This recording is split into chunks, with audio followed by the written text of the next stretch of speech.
On today's episode, we interviewed Josh Anhalt, and man, was this interesting. We talked about what it looks like to start a business from scratch and sell it to an oil and gas company, how to go through multiple different offers and knowing to say no to be able to choose the right offer that's the right fit.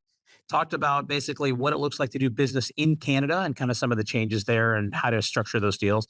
And last but not least, knowing that it's okay to not know everything and how to kind of stumble your way forward, figure out what you need to know just to kind of make that next leap. Casey, what were some of your big takeaways? Man, I'll tell you, one of the things that hit me the most about Josh was he's very principle centered. Now, it doesn't really matter what faith you have, it's about having the faith and being principle centered. I felt like he very much has a path, he had a plan, even though he was navigating without a direction per se, or where he was going to end up. You're talking about 16 years of commitment to build that business and to then exit. And like you said, the first couple of years, not much revenue. Most people probably honestly would have given up from there. But then what was just more interesting is just seeing Josh and, how strongly he believed in what he was doing and just being willing to kind of continue forward, continue forward. And even once you have success, where most guys immediately start to cash out, still sticking to your principles and just staying patient. Right. But then once, like you said, once things are ready to go, floor the gas and know how to kind of start to capitalize on that and then ride that wave. And so, I mean, definitely one of the more principled people we've interviewed on the podcast has a Passionate. passion. Yeah, the passion, you can feel it. So I wouldn't miss this episode. It's definitely It was really motivational and passionate. he definitely moves his hands and face probably more than me, and I tend to have a bad habit of that one. So definitely look forward to seeing this It's episode. be a good one.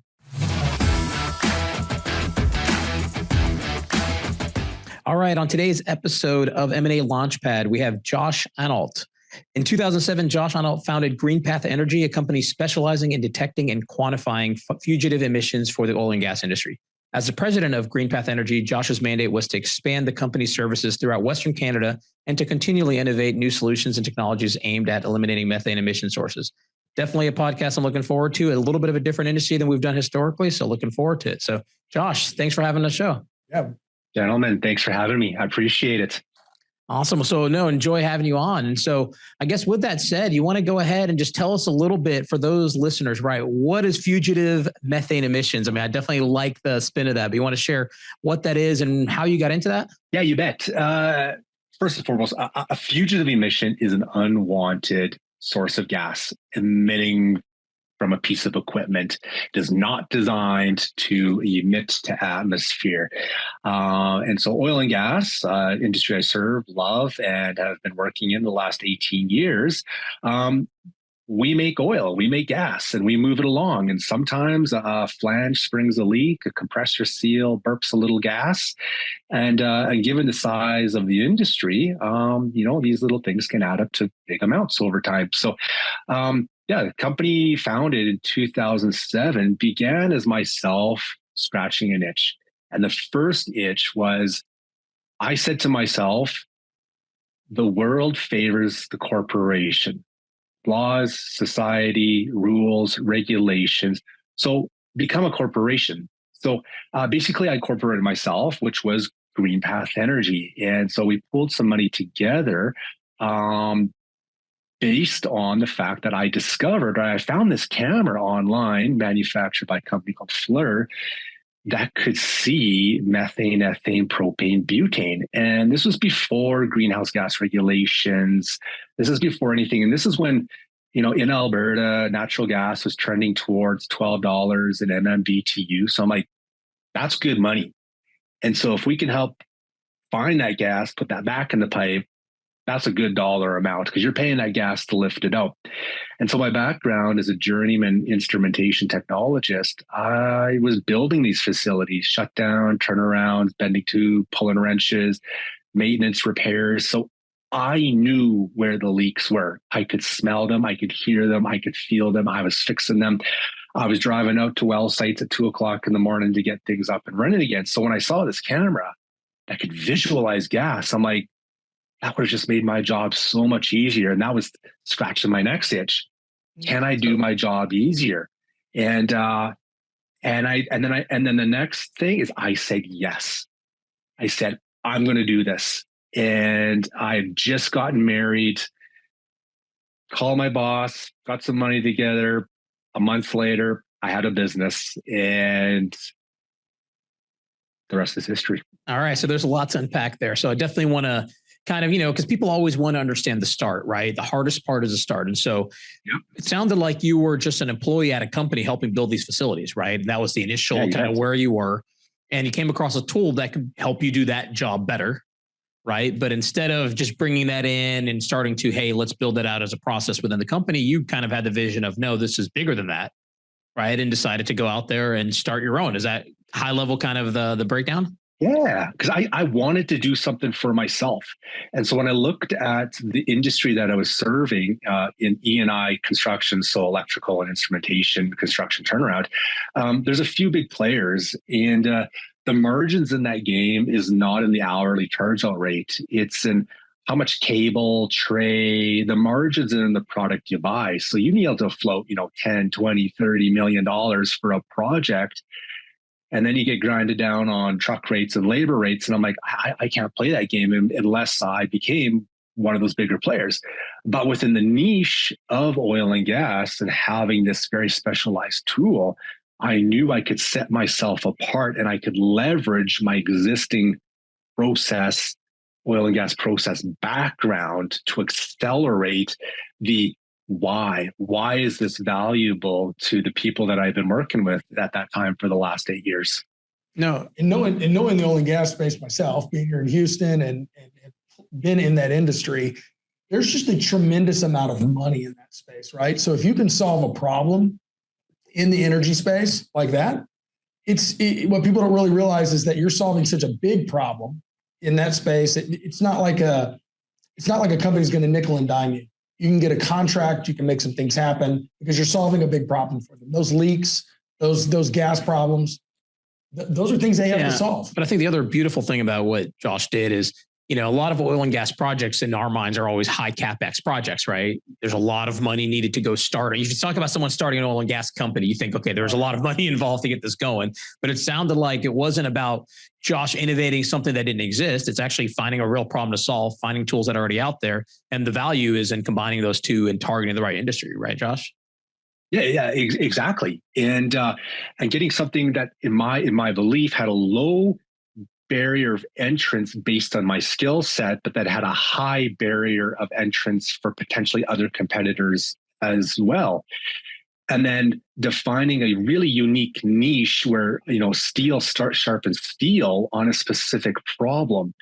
And then, especially within the oil and gas, one of the tricks I'll give out to people out there is, make your footprint bigger than your actual shoe size. You have to believe in yourself. If you're standing against a large, oil and gas company, you have to think big within yourself, even though if you're small, and establishing the master service agreement, getting the safety programs in place, building the relationships, and having the, lack of better words, bravado to expanding with them. Because what I found with oil and gas is they were my best source of financing for my company, non-dilutive. I did not have to rely much on banks or venture capital or private equity or friends and family. While I did use friends and family in the beginning to kickstart, get things going, but my clients provided the funding. I just had to be able to, live a stoic lifestyle, live within my means so that I could live within a net 30 to net 120 payment terms with my clients. So we got that next paycheck.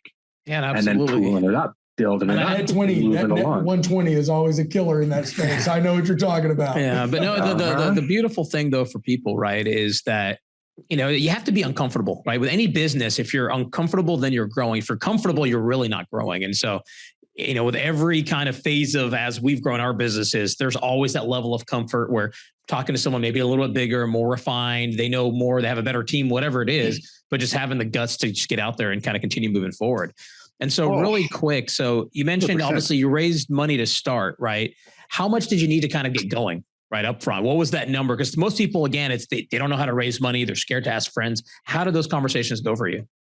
I needed about $100,000 to get things going.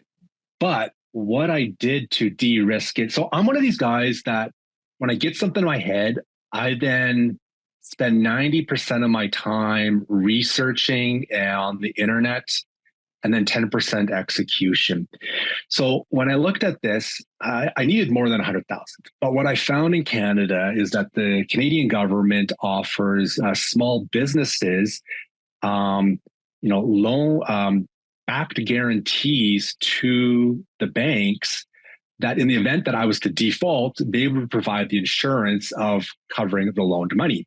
So I go to the bank, I fill out the paperwork, I execute under this, the Canadian Small Business Loan Program, which basically says like, hey, yeah, we'll take these people on, we'll take this company on, and if they default, we'll pay the bank. Now, in exchange, you pay a higher interest rate, but it lowers the barrier and it also de-risks the bank's investment in your company.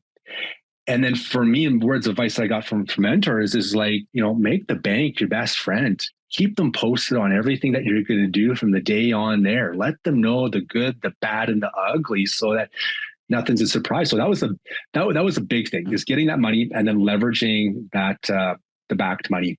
Yeah, and then again, living within means and focusing on debt repayments. Well, with any loan, the bank is your biggest partner, right? Period. People 100%. Forget they're your biggest investor. They think about the guys you raised 100,000, not the person that gave you significantly more. So similar to the product you have that you got from the Canadian, the banks, we have the Small Business Administration, the SBA.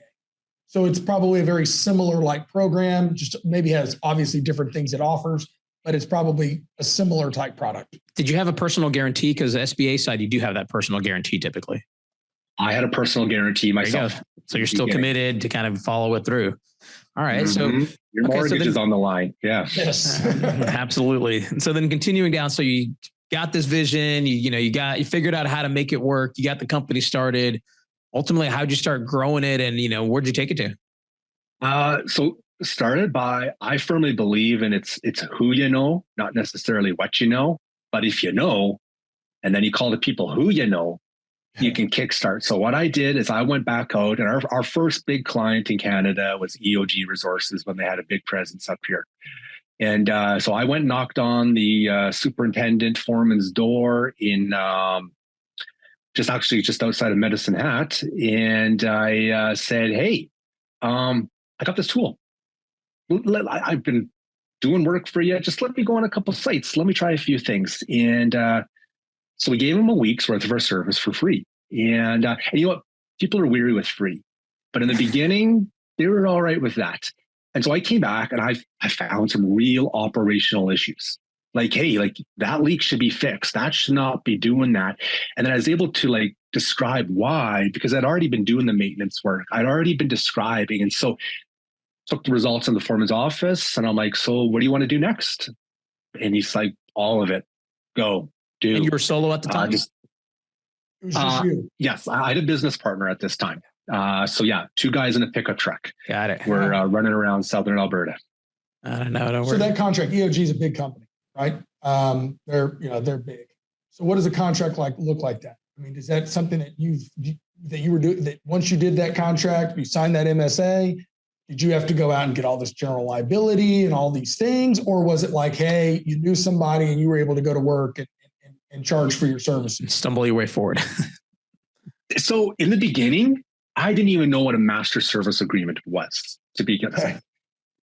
How Alberta business, for me, for 17 years in the oil and gas space works, has been a handshake. Oil and gas can be a handshake business. We look each other in the eye to say, don't screw me, don't screw you. You pay me, I'll pay you. We'll get this going. We'll get this up. And that was the beginning. Just send it in. We'll get it going. We'll figure out the commercial terms afterwards. We'll get it up and running. And that proved very successful for me in the oil and gas industry, was for me to trust people. I have an inherent trust of human beings on planet Earth. I believe you can go to any country in the world, as dangerous as they are, and you will find people that will welcome into your houses. They will cook you a meal. They'll give you directions. People want to help people in general. I agree. And those that don't want to help you quickly realize and you move along.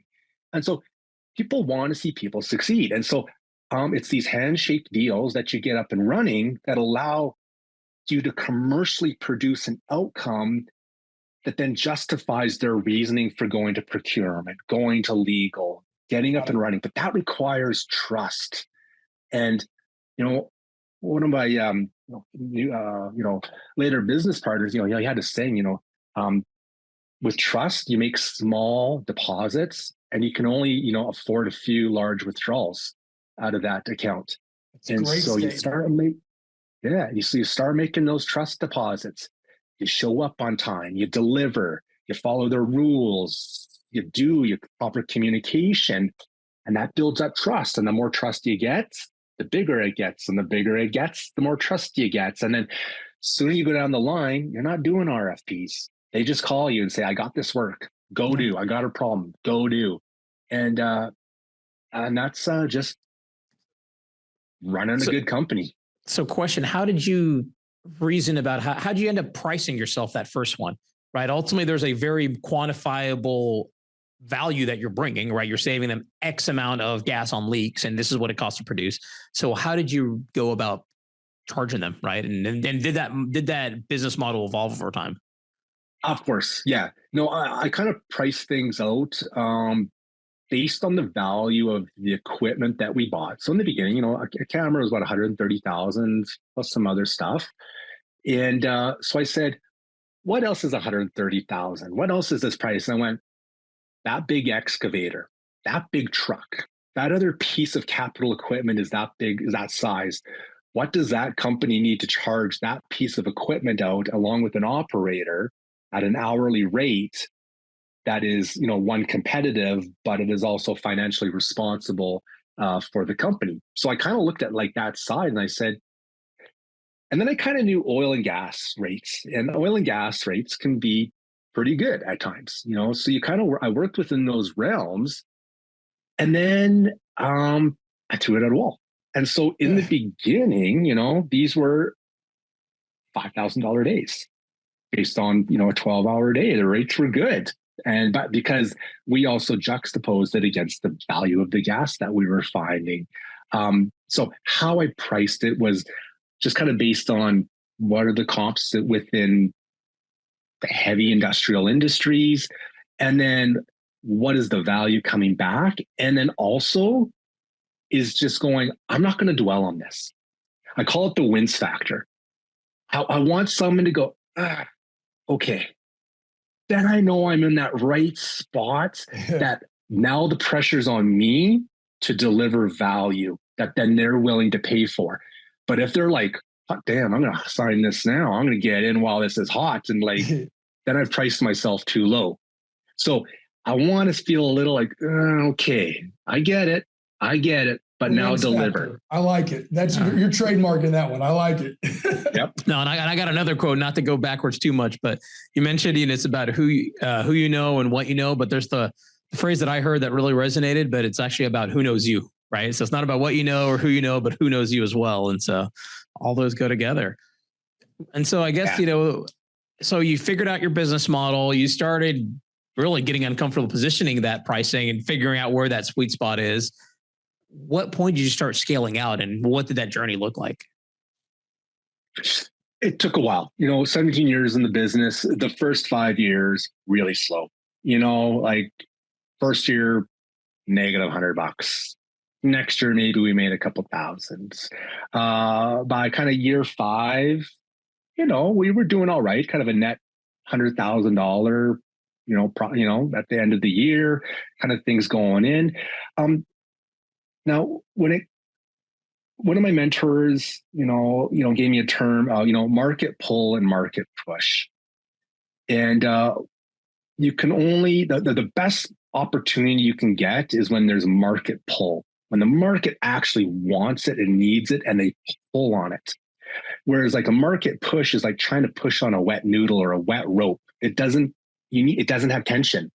You need that tension to create that delta that allows for the movement of, problem solving.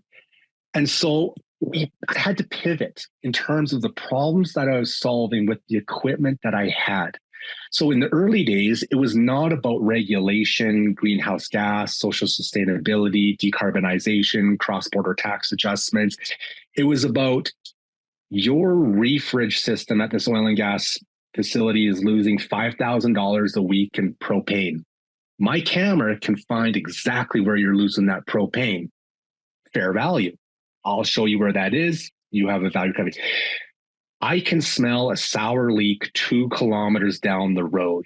That's a bad thing. Hey, can you find this leak for me very quick? You bet.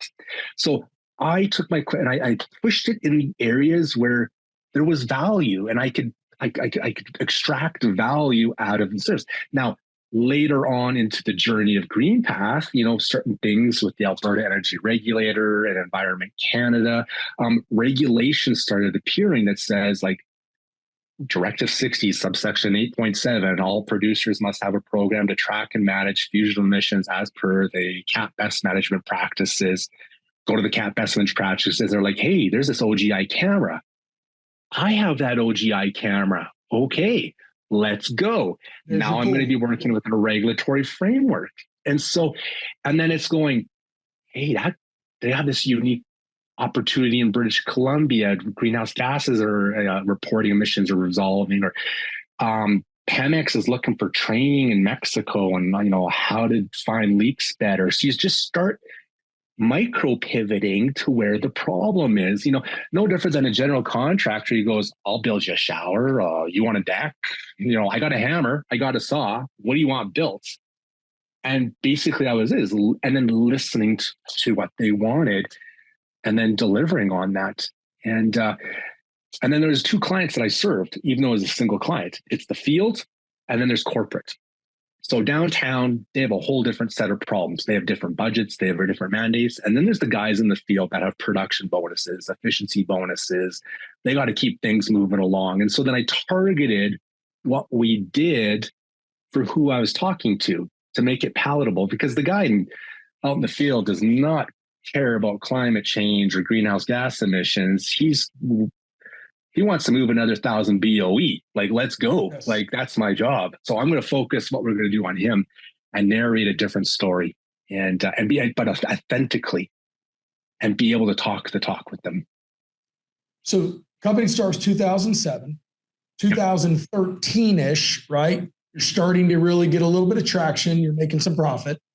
Yep. Talk about the push-pull, right? Yep. And then around 13, 14, the emissions, the market starts to pull you, right? Yeah. Yep. And so the market's starting to pull you. You start to do some pivots to get your business into a position where you're going, hey, we can grow, we can scale, and we can get there. So talk to me about 13 to when you ultimately made your exit. What happened? What occurred? So it sounds like that 5 years of startup where you're grinding it out, building a path. And then it's that moment of starting to scale. So tell us a little bit about that journey. Yeah. So the 13 to 2019 was the years of, okay, now we got 3 employees. Now we got 5 employees. Now we got 6 employees, still a micro company in terms of size, but revenues are really good. And it still is all those kind of little jobs. And there's one thing, if you're working in the energy space, is it's politically driven. It's about who's at the helm of the country, who's at the helm. What does OPEC want to do? How much gas do they want to release? And so I had to be very ebb and flow with market conditions as things progressed. I found some years, I found it very biblical, in the sense that there was 7 rich years and 7 lean years. Wow. And so having the faith in the lean years, knowing hey, eventually this will turn into something else. And so in those early years, again, it was putting myself out there. And so it was those early years that I just started connecting with people. And all of a sudden I find myself in the Ukraine. I find myself in Kazakhstan. I started connecting with my tribe globally and saying, hey, I can do this, and I can believe in myself, and taking risks. I had no idea how to move equipment and people into the Ukraine or Tunisia. Just do it. You just call people and you take that risk. And yeah, you got to be scared. And that's scared, but that scared is actually a fire in your belly saying, I don't want to let my client down. I have a reputation to maintain, and I will always choose quality over quantity, because I'll come back to analogy, the ice cream aisle. I don't care if it's a Publix, a Safeway, Save On Foods, doesn't matter. Go to every ice cream aisle. Haagen-Dazs and the good stuff is far left. Value leader, yellow pail is far right. I always choose to be one shelf over from the Haagen-Dazs stuff where the ingredients say cream, sugar, vanilla, and I feel good feeding it to my family. And I can price it right. And people are willing to pay a margin on that. And so pushing quality projects, but not a lot, quality, so that allowed generous gross margins and decent profits that I could then use as retained earnings back in the company to invest in technology, internal software development, databases, make sure that I got good accountants on board, legal, HR. I talk about that often. It's what I call the company backbone, right? The things that most companies don't focus on but are critical. It's sales, marketing, HR, IT, accounting, and legal. Those are the things that usually come last, but they're also so important to get started earlier, just so you're not spending the next year or 2 or 3 trying to unwind the bad habits and things that you've kind of rolled out. First thing I realized 3 months into starting the company, I was not a lawyer. I'm not a lawyer. Yeah. Find a Those good contracts lawyer. are tricky, and it's just like overwhelming, right? It's like, and if you got a little bit of ADD, you just are like, I cannot sit here long enough to read this document. No, I think once we got a chief legal officer, I didn't realize how much legal I was doing until we have that person. I'm like, oh man, it's so nice to just hand these off and move on, because same thing. I'm not a lawyer and I pretend to be one on TV, I guess, right? But it's important. And as an entrepreneur, you're wearing all those hats simultaneously, and you're trying not to step in on any landmines. You're going to make mistakes, but it's about just really making sure that those mistakes are recoverable and getting the advice and tips on, hey, you should have ELP insurance, or you should have that insurance, all these factors that go into building a sustainable business. And it's tough. That's what makes being an entrepreneur hard. So I realized I had kind of a look back thing, some navel gazing of who I was as a person.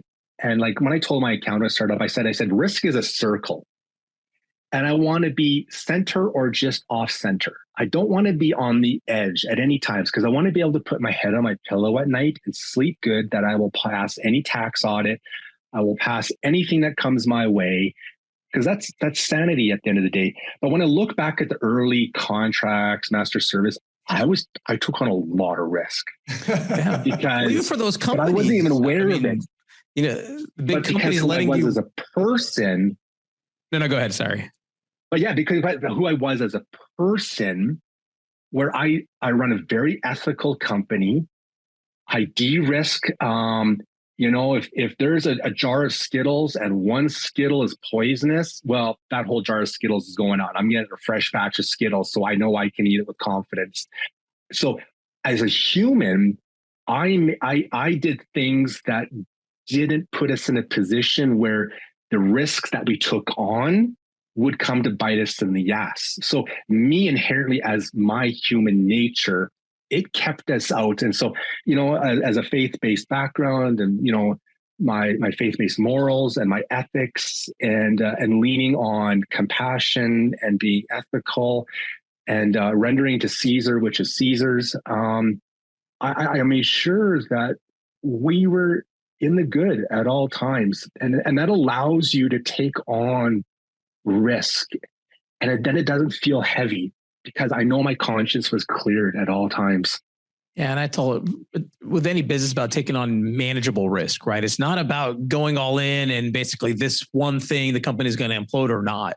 It's about taking on uncomfortable things that you then bring into the fold. And if you're structured well enough, you're able to, take a little bit of a gamble, but the core thing is still moving forward. Yeah. So one of the things, Exactly. For the people that are listening, the process, like where Josh has spent the 5 years developing his business, the infrastructure, the plan, the pricing, the model, the market, right? Then spending the next, period of time between 13 to 19 to then scale the business, get the business into market, get all of those things to go to capitalize, right?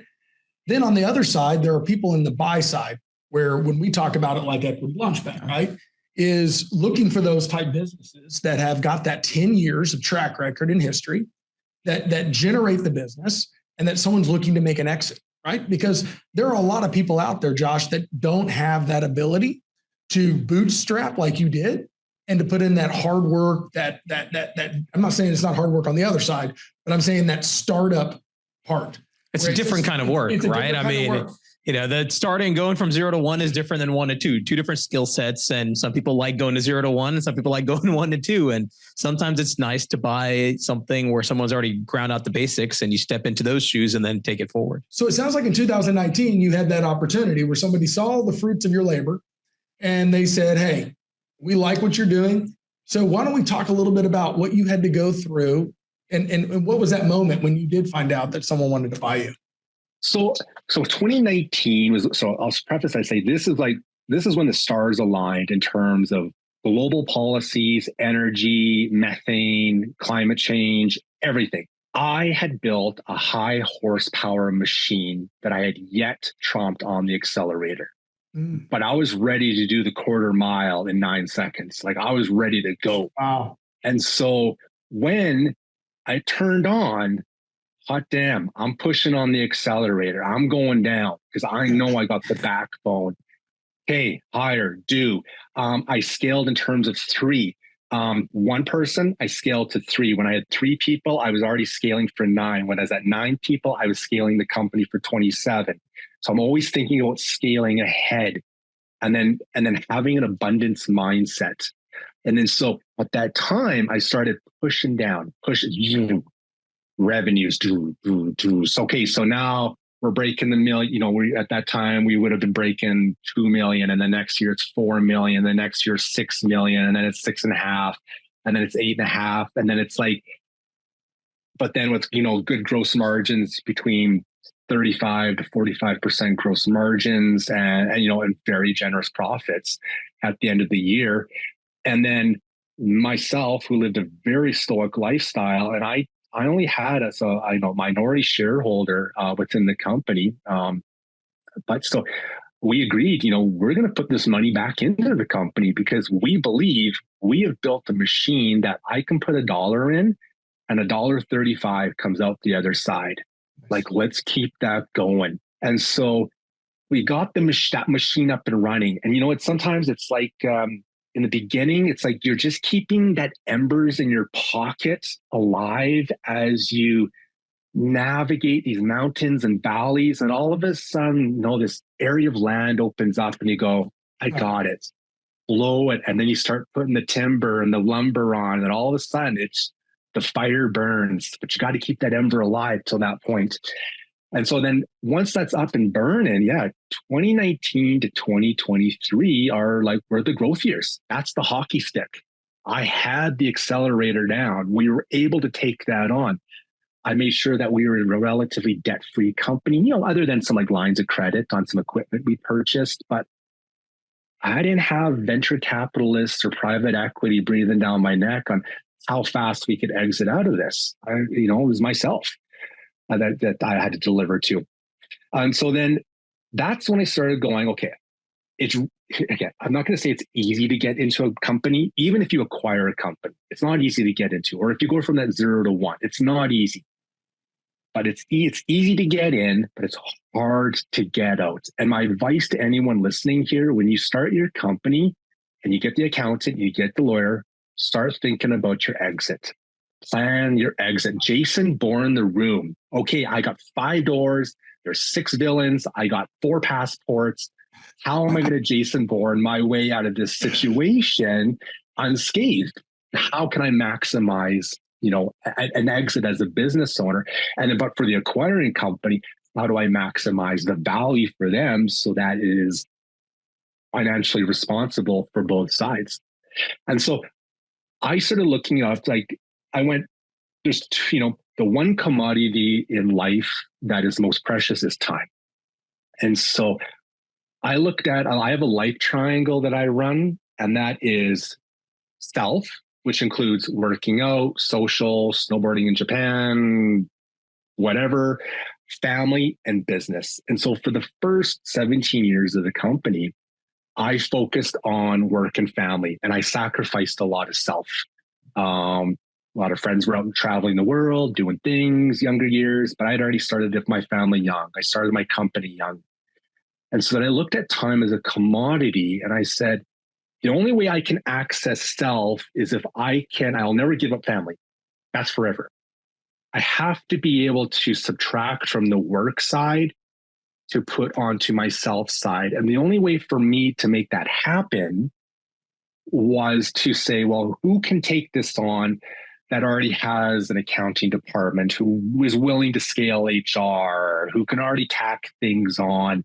Now, I was willing to do that for as long as I needed to do, but I made the decision in myself that my ego is not the company. My personal bank account is not the company's bank account. I also differentiated the difference between ownership and management. And that's two different things, ownership and management. So I eventually looked at it from an ownership position going, I need to exit from this position. And so come 2023, the word methane never been mentioned more than ever in my 17 years of operating the company. I'm like, the world is talking about methane on a global basis. Russia is being Russia. The European Union decided that natural gas is going to be considered a renewable or a green energy source. So that geopolitically shifted all energy products. Okay, now the MENA region is going to start shipping natural gas. EQT, I saw a thing from Toby Rice. I left a thing in Houston going, USA. Like natural gas is like the decarbonization tool to weaning the world off coal, but also empowering, a democratically elected, socially responsible energy sources being the energy source. And I said, now's the time. And so I already kind of soft shopped with others thinking, hey, would you be interested? I wasn't waiting for people to come to me. And I started with, again, who I know and who knew me and the value that we brought to our clients. Those that may have been like jealous of us, jealous of our revenues, jealous of our, what we're doing. And so started soft shopping. And so I didn't hire a firm to go, find the acquirers for us.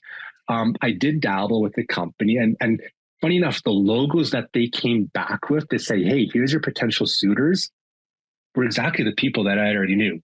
Because I know in my business, I know every rumor, I know the gossip, I know the players, because again, I spend 90% of my time researching and on the internet, figuring out who's and connecting the dots behind the scenes. So, and really, really quick, kind of two things there I want to really kind of hone in on, right? How big were you at the time? Are we talking 30 employees, 100 employees, 1,000 employees? Whatever metric you want to share there. And then the other question I want to ask is, this firm that you brought in, right? For those listeners, how do they work? What do they ask you for? What is their comp model, et cetera? Yeah, you bet. So at time of exit, we were 40 employees, revenues kind of nearing up around the $8 million mark, cash flow positive, runway ahead of us, a pipeline filled with work, healthy business. Yeah, you bet. And so now going out to the firm, the lawyer that took me on in the early days was a firm that I eventually got connected, and the guy specialized at DLA Piper. He specialized in oil and gas mergers and acquisitions, and so I like to keep everything in the family. So I brought all my legal stuff to this firm. Doesn't matter, HR contracts, everything. So I just, hey Dan. He's like, you know what? Let me shop this around for you. Let me talk to the guys. Like he's in like the big dollar, like the 100 million, 500 million. Like, like you're small, but I know some guys who might be able to swing some things. So the first company I talked to, they're like, we touch nothing less than 100 million. Sorry. Talk to another company and they're like, yeah, we can get something out of this for you. Our business model is we're going to find a suitor. We're going to shop your company, and it's kind of like a realtor. They're going to sell your company for you, and they're going to try to extract the maximum value out of the purchase so that they yield a percentage of the amount coming. So they have skin in the game to help your company realize the best price. And so, I mean, they'll ask things like, hey, what are your financials? What are your competitive strengths? What does the market look like? They're not going to do the market research for you. You kind of have to know your company. You have to know where it's going, the kind of position what's in it, and what you want to get out of it. And then kind of based on that, they do a little bit of soft research, and they come back and they say, yeah, I think these are who we suitors. And typically, in Calgary, they know all the major service players, oil players, gas players. They kind of know who's swinging around because they've already done deals for them. They know who's acquiring. They know who's bought, who's sold, and they're already kind of tapped into that market space. And they know the key contacts at each of those places. That's the most important. Yeah. Right? I mean, in oil and gas is even though it's a big industry, it's a very small network. I mean, it is very small. And and if you've done good business, you've treated people right, you've got a great reputation, somebody knows you, and that's the key. Yeah, that's right. It still is a very much a handshake, even though there's contracts and MSAs and all that stuff, like you said. It's very much a relationship. Oh, yeah. Yeah. And that doesn't matter if any business, because even though I was B2B, the relationship, even if you're a widget company, the relationship is the customer. The relationship is the person you're buying with. And, in my case, it's personal. It's a personal phone call. It's a B2B relationship. It's not an online marketing Etsy store sending something out. But nonetheless, a relationship game. So going back and we looked at them and I said, you know what? I'm kind of in no rush. I'm kind of already talking to these guys. I mean, I'm not, and I didn't lead them on. I said, you know what? If something happens, I'll let you know. Long short, we got approached. We got approached from a Houston player, global, services and offerings. And I said, hey, you know what? They're getting into this line of business and they could really use us. And there's one thing I learned is cultural differences between a Calgary lawyer and a Houston lawyer. Okay. Houston lawyers are sharp, very sharp. You got to know who you're playing with. And so when the first deal that was offered to us, or to me, I should say, I took it to the 11th hour. I went through full due diligence. And folks, when you think due diligence, plan on working 17, 18 hours a day for 3 months. You got to run your company and you got to prepare the data room, the vendor data room. You're going back 15 years to find bank statements. You're finding cash receipts. You're doing everything. And so anyone either acquiring a company or building a company, I'll advise you right now, build your data room right now.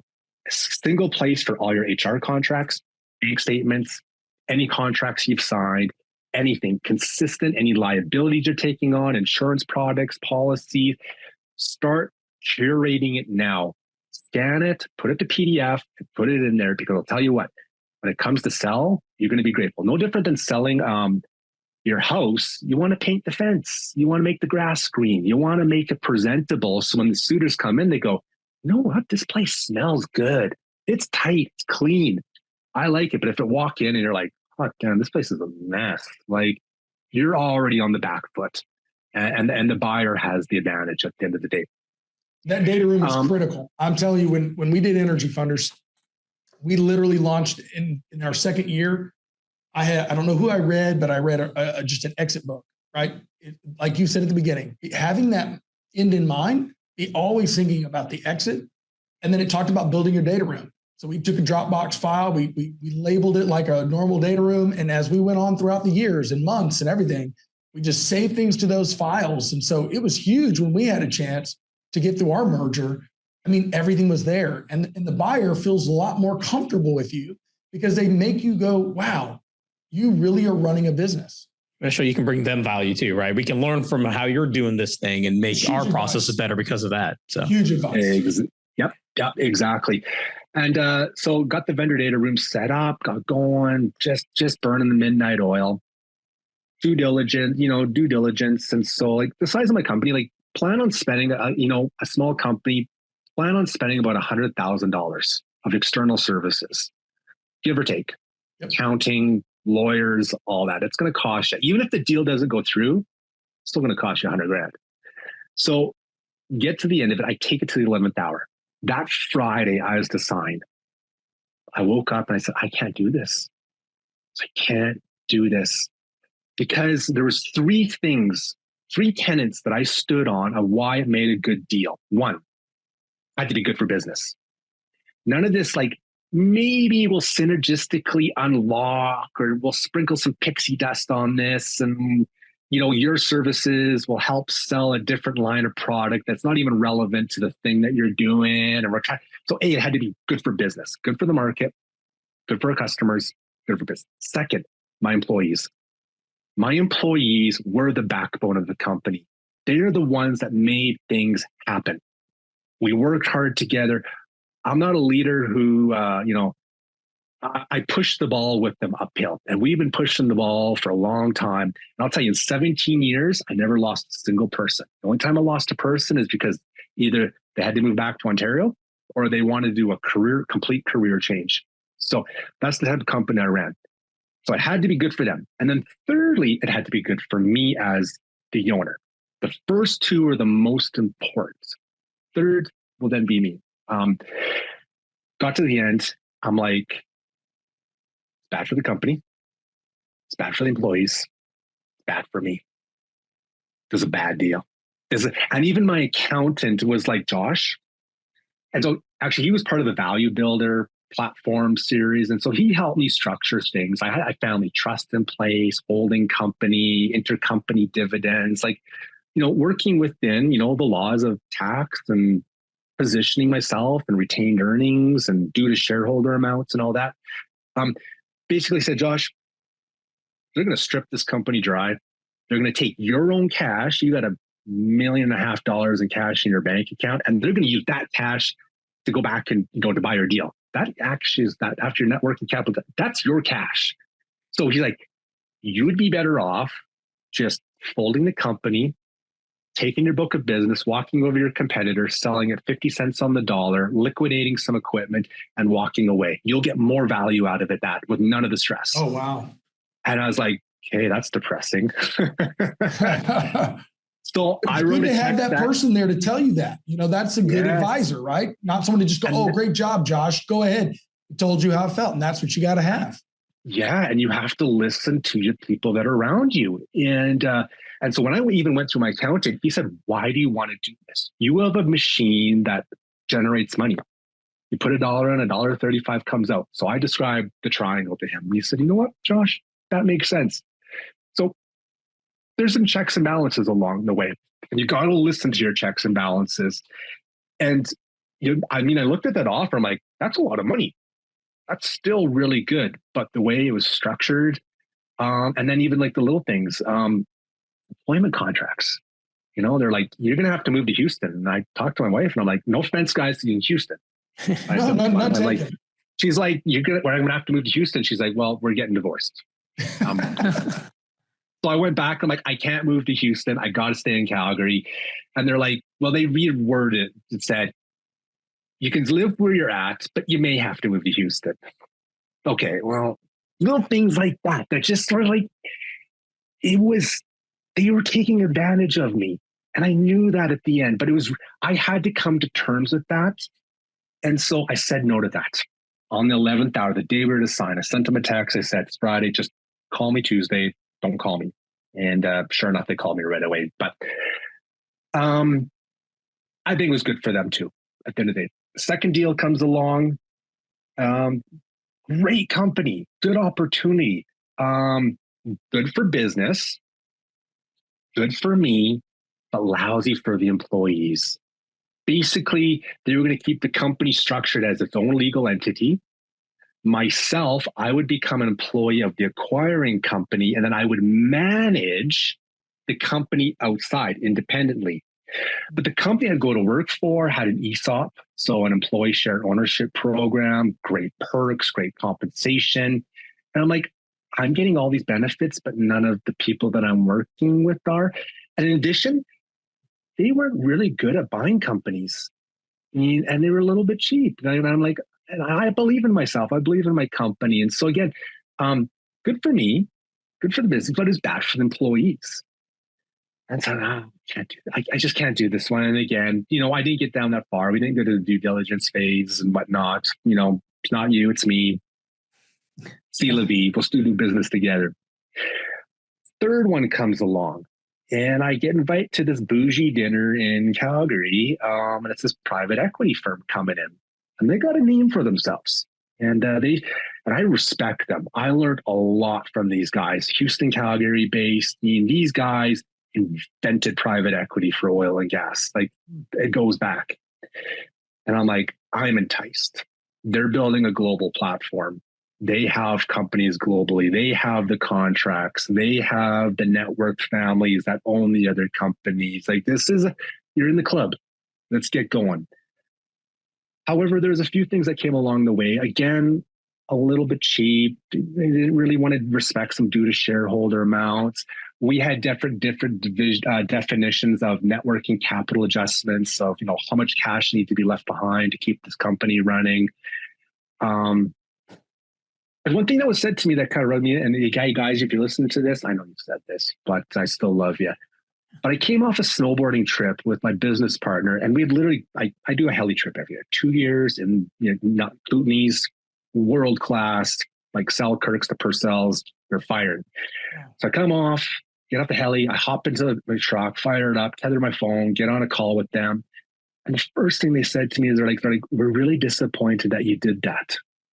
I had booked this in advance, a year in advance. You don't do heli stuff in, a whim. You book ahead. Mm-hmm. And I'm like, the boot is on my neck already, and I haven't even sold them the company. I haven't even got there. I can't do this. Screw it. I can't, guys. I'm done. Sure enough, I get back to mode, clear my mind, get back to operating my company. And so what happened is that we ended up winning a large contract here in Canada. Large enough that my competitor calls me and says, let's go for lunch. And so I took the learnings and they said, first of all, they're like, congratulations on winning such deal. That kind of hurt us, that brought us down. Is it time? It's time for us to finally merge, stop competing with each other.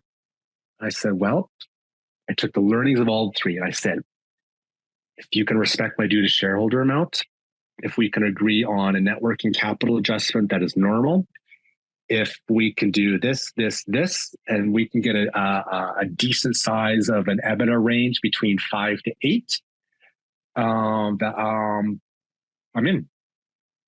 2 days later, they call back and they're like, yes, we can do all of this.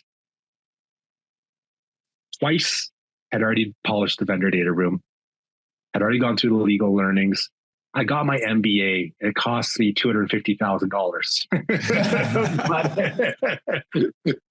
but I got a real MBA on that side. And then in 2.5 months, we closed. They hit every mark. Boom, patience. Boom, boom, boom, boom. Patience. The first thing that comes along is not necessarily, but having people in your court, legal, accounting. My wife is my tennis. She is my strength. It's right, sounding board. And when all those people go, yes, this is good. You say yes, and then you do not listen to anyone after the fact saying, "Oh, bad time to sell. Maybe you should have waited because next year." No, there's always naysayers. Everybody, it doesn't matter any price that I buy a car from, there will always be someone telling me that they could have gotten a better deal for me somewhere else. Oh, it's just and you just eliminate the FOMO and any of that from the mind and celebrate the win. Celebrate the reason you wanted to do what you wanted to do, and then give her hell. So now I'm an employee at a company, still leading my people, growing things. It's been absolutely phenomenal. The market responded favorably. They're like, hey, GreenPath, we can invest on you. We can build together now. With a publicly traded company, you got resources, you got people, you got legal. We can do bigger things together, which was awesome. It was great for the employees. They landed. Everyone got a great employment contract. Everyone found a place in the company. So again, good for the business, great for the business, great for the employees, and really good for me. And I found those three tenants and I struck to those, and that got me the best possible deal. And also for the acquiring company, they bolted on some serious bench strength. They got some well-motivated, well-greased, well-organized professional organization coming in that allowed us the first day of that acquisition, first day that we were operational together, we were already closing deals together. We were already merging the org chart. We were already hitting stride and firing on not all cylinders, because it's rough in the first bit. Yeah. But you're doing, and we're greasing together and making things happen. And it's really been magical. What a great story. Absolutely. And 2007 to 2023. Man, that's a great journey, man. And very excited to hear your story. And really, really quick before we wrap up, for those listeners, was there a lot of negotiation around multiples, and what kind of multiple does this type of business go for? Not a lot of negotiation, because one of my mentors always told me to, companies are bought, they're not sold. And so I gave my range 5 to 8. They landed on a 6.5. And I was like, you know what? Fair play. As a service-based company that's not selling widgets, that doesn't have any patents or trademarks, but our goodwill is really strong, and our demonstration of generating cash flow and repeat business and a strong management team and a strong employee base justified those EBITDAs, and a very good brand name. The market, I wanted to Kleenex ourselves. I wanted people to know when they think emissions in Calgary, they thought GreenPath. We were the company. I achieved that. And so that would kind of help justify, and it still carries on through. No, it's a great multiple, actually. More than I would have thought for kind of a services project-based company. So awesome. Good. Congratulations to you. Congrats. No, definitely an epic journey there. Yeah, there's a lot to uncover when we talk about it. Yeah, we'll do the debrief after and very talk through that. principle-minded, very centered. I love the stoic statement you've been saying the whole time, because I very much understand what that means. And for those that don't understand it, stoicism is a choice. But I think it is a practice that's pretty amazing, right? And so pretty cool. So want to jump into the rocket round? Let's do it. So before we wrap up, right, as always, we like to do our rocket round, where we ask 3 questions to each person we bring on the show. So first question, Josh, what do you like to do in your free time? Free time, of course, on the triangle, it's family. I got 2 boys and a girl. A girl, 13, she loves flag football. She loves anything NFL. So now it's just attending football games with her, seeing her play flag, seeing her rush a QB and grab that flag. You're talking about actual like American football, not soccer football. American football. Yes, sir. And it's funny because you mentioned your triangle, and I've always heard it as basically, you have health, family, and work. Choose 2, right? That's right. So I choose. And then with my wife, I love going to a soccer game. So competitive soccer is really kicked up on that side. Seeing that, my little guy, he's exploring what he's still into, and just, yeah. And then getting out on snowboarding. I just wrapped up a 2-week snowboarding trip with some friends in Japan. I want to talk about that with you here after the show. So yeah. And again, heading back out into the Kootenays to go get some backcountry access on some, well, there's a lack of powder in Western Canada this year, but still, if it's ice, I'm on it. And I love that side. And I'm a pretty low key guy. Other than that, right. Dabble in skateboarding in the summer when my body still holds up. And yeah. Fantastic. All right. Next question here is, what's the most memorable moment in your business journey? The most memorable moment, it goes back to when I was talking about EOG Resources. And when I delivered the first invoice to them and they paid it, and it was like $4,000 and some $100, just shy of $5,000. I had a 1994 Toyota Camry that I was bombing around in. And I remember driving away shaking, going, this is real. I felt like I'd almost robbed someone. I'm like, they're willing to pay this for this? This is awesome. phenomenal. It was validation that what I had started, there was that was the first ember, and just that like, yes, like, like let's go, like that's that moment. Awesome. That's awesome. Perfect. And then last question, what's your favorite tool or resource? People, mentors. Joe Lucas, CTAC, old Hungarian fellow who invented environmental. It's wisdom of others. It's listening. It's researching. It's that's the tools and just being, for lack of better words, a child's mindset of exploring the world absolutely every day and keeping absolutely everything fresh. And listening to those of others, preferably in person, and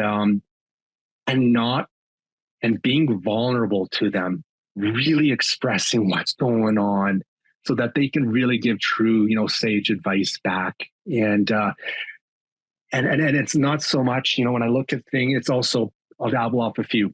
I'm a big Tim Ferriss fan. I got all the books. I've crushed the Tim Ferriss stuff. Tools of Titans, I love. That's my bathroom read. What's going on? Like, what can I pick up from others who've done? And absorbing the world that is around me and saying, coming back. And then lastly is my faith. Faith, I pull a lot of biblical principles. There is truth within the Bible, and there's a lot of concepts that keep me grounded. And I've come to believe there is nothing new under the sun, absolutely nothing. The only difference is the speed at which it's being done and the medium at which it's being delivered. Awesome. Beautiful. A man of many tools and resources. So Josh, thank you for being on the show. And last question, how can people get a hold of you? LinkedIn. That's my social media. Joshua Anhalt on LinkedIn. Find me on there. Happy to connect. And thank you, gentlemen. Thanks for letting me share my Yeah, Josh, passion. I mean, just all of those things you bring to the table. So I just beautiful really story. enjoyed having you a part of this. Thank you very much, Josh. Appreciate you being on the show. Thanks, guys. Appreciate it. Thank you for listening to the M&A Launchpad podcast. If you've enjoyed today's podcast and would like to support us, please leave us a rating and a review after you listen. I'm Casey Minshew, and I look forward to talking with you next week.